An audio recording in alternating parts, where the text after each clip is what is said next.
What's up, guys? This is Aaron. It is time for week 3 college football. Pick some predictions here.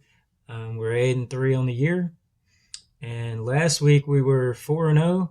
Swept the board. Nothing was really that close. So we had Mississippi State -10. They doubled that. We had Arkansas and South Carolina over 52.5. Game went flying over the total. We had Texas State -13.5. They doubled that. And we had UNLV plus 13.5. And they lost by 6. So we covered all four. So basically, 8-3 on the season. And I think I've got 4 for you today. So let's get started. So game number 1, we're going to do Michigan State and Washington. We're going to go over the total, 56.5. So Michael Penix is back with Kalen DeBoer now. He's at Washington. He played for Indiana previously with some injuries, but since he's come back, he's looked really good. Washington now has a capability to score points. Michigan State has the ability to score points. And what I like is that, Penix can run. He's throwing the ball pretty well right now. And I think with Sparty's defense, they were something like 130th in the nation last year in pass defense. And I don't think you really fixed that just in one offseason. So I think both teams are going to be able to score here. We should be able to get a 28-28 or, 28-24. Somebody's got to score at the end. I think that even if this takes to the fourth quarter, I do think that we can get over this total. The second game is going to be Buffalo plus 14 at Coastal Carolina. So this is going to be a week where there's a lot of flat spots out there. There's a lot of teams that they've got a big game last week, big game next week, and then there's some inferior team this week. There's a handful of these. There's teams that, lost as a big favorite, and now they play, some other team before they have, like, their first conference game next week. There's quite a few in this position. But I think Coastal Carolina, at least against the spread, until the market catches up, we're just going to have to fade them sometimes. I know that everybody thinks that they're so good and the offense is just high flying with Grayson McCall at quarterback. But, they lost most of their receivers from last year, guys like Isaiah Likely. And I don't think that they have the ability to replace those guys so easily. They had all summer long to prepare for the option with Army, and they still gave up 5 yards per carry. Now, they won by double digits, so, if you just look at the final score, you think, oh, yeah, Coastal, they won by double digits, covered the spread, I see. But last week, they almost lose to Gardner-Webb, which is a, middling, maybe, FCS team. They gave up 495 yards. They gave up most of that through the air. They gave up 445 through the air. Buffalo can throw the ball a little bit. Okay, they had one good game last week against Holy Cross in the loss where they threw for over 400 yards, and then they had another game, the first game of the season, where they threw for only 160, but they ran for a bunch of yards. So this is a team that's at least capable of running the ball. They can throw the ball a little bit. They're a little bit better, I think, than the market thinks they are, especially with the new coach. He's got a lot of experience. He's got NFL experience. I like the press conference I heard this week. Obviously losing to Holy Cross, that sucks. That's an FCS school, but that's a really good FCS school. They go to the playoffs. They lost on the last play of the game on a Hail Mary pass. But I like the quotes this week. They seem pretty positive. He's really challenging the team. What do you want to be? You want to be the team that comes off a loss like this and just can't get up? Or do you want to, just suck it up? And the big challenge is how you're going to respond. So I do expect Buffalo to respond here. This is plus 14. And just one more caveat. Coastal Carolina only rushed for, it was less than 2 yards per carry. Even if you take out the sacks from last week, they rushed for less than 2 yards per carry against Gardner-Webb. So, Buffalo is not a great defense, but they should be able to contain them at least. So let's go Buffalo plus 14. The next one is Tulane at Kansas State. So Kansas State, this is one of those spots that I'm talking about. All right. So last week they get a big, basically rivalry win against Missouri. Just stomped them if you see the final score, but they had a lot of help to get there. Um, Adrian Martinez at quarterback, he's only thrown for 150 yards in 2 games. 100 yards and then 53 last week. They didn't need him to throw the ball last week, but can he? Can this guy put up yards? Can he put up points? We really haven't seen that yet. South Dakota and then Missouri's defense, these are not defenses that are good measuring sticks here. And guess what? Kansas State has a big game on deck. They go at Oklahoma. That's probably their biggest game of the year. If you gave them a chance to say, we want to win this one game, that's the game. So are they going to start running the score up in the fourth quarter? In the second half, are they going to take their foot off the gas? I think so. I think you would have to.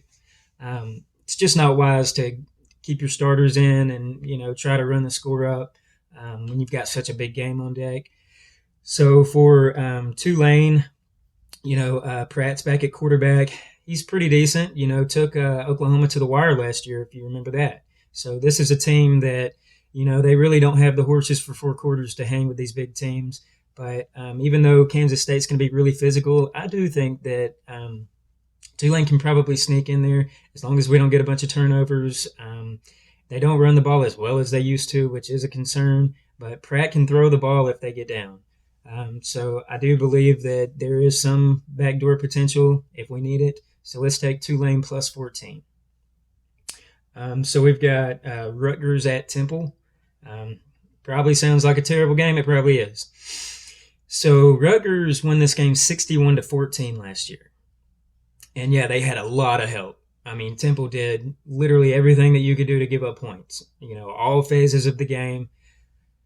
But this is the type of team that I want to back, knowing that they're not going to win a lot of games. So when they do play this inferior team that they can just bully and beat up on and score points against, I see these teams like to run the score up and kind of get that feel-good win. You saw Rutgers do this last week against Wagner. It's a poor FCS team, doesn't even have scholarships, I don't think.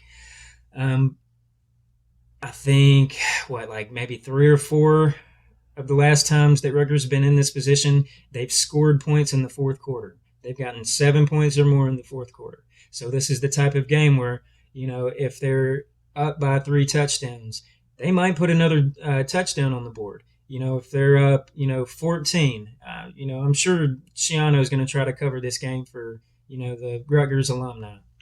So I think that even if we're not covering late, Shiano probably will try to put up another touchdown if they can. I know that 17.5 is a lot larger number on the road than you would ever want to lay with Rutgers. But we saw Duke in the first game against Temple. They really just out-athleted them. On the outside, they had the speed at receiver. The quarterback, he's a brand new quarterback there.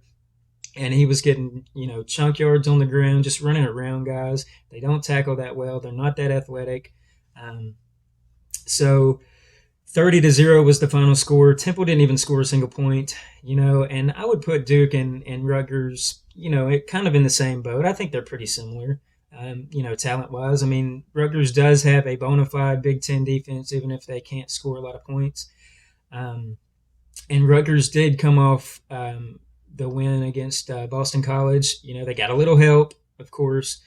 Won the game by 1 point. BC probably should have won the game. But what I wanted to see was Rutgers was physical on defense. They got tackles for loss. They got sacks, things like that.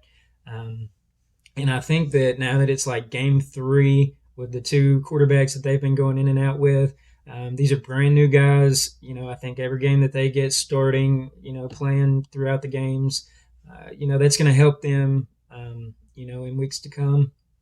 So they do have a couple of guys that can run with the ball. They've got a good receiver on the outside, Crookshank. They've got a good sort of scat back. He's really fast, Salam. So I do think that Rutgers can win this game by margin. I think they can out-athlete them.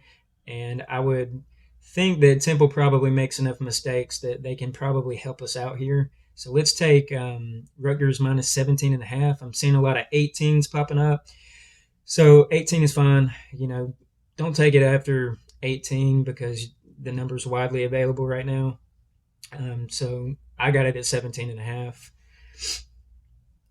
So that is, let's see, that's all of them except for one. So the last one's going to be Wisconsin at home to New Mexico State. So we're going to go under 46. So Wisconsin, yet another one of these teams. They've got New Mexico State this week, but guess what? They go on the road to Columbus to play Ohio State next week. That's their biggest game of the year. If they can win that game, then they're in the driver's seat for the conference, for the division. That's a very big game for them. I just don't think that a wise coach is going to try to run the score up here. And I don't think it's wise to play your starters in the fourth quarter with a big lead. Wisconsin's the kind of team that can put together 5, 8, 10 to 12-minute drives even. And I think that this is the type of game where they're going to want to just shorten it, just get out here with a win. They don't need to win by margin. We saw last week New Mexico State had zero offense against Minnesota. They lost 38-0, did not score. So I'm thinking Wisconsin's defense is probably a little better than Minnesota's. They're either equal or greater than. So I don't think that we're going to get any offensive output from New Mexico State. Not even sure that they score here. So we're going to have to get a majority of this total with Wisconsin's offense. And just with it being such a run-first offense, kind of dink and dunk, don't take a lot of shots. Last week Minnesota had drives that ranged from 5 minutes to 12 minutes. So, if you can get a couple of 8-minute drives in the first half or in the second half, especially to close out this game, I think it's going to be hard for Wisconsin to, really run the score up. So let's go under 46 in Wisconsin, New Mexico State. So that's going to be all the ones that I have for you now. Definitely stay tuned in the Discord. Definitely follow me on Twitter because I might have some more. I've got a couple more I'm looking at.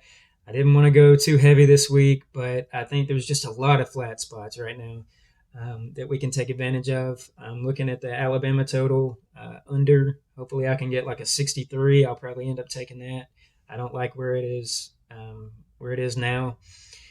I'm still looking at the Georgia State team total over. Charlotte's played 4 games in 22-ish days, and they're giving up 46 points a game. So I don't see any reason why Georgia State can't run the score up, but I haven't done enough research yet, so we'll cut it off here. And thanks for listening. Let's make some money.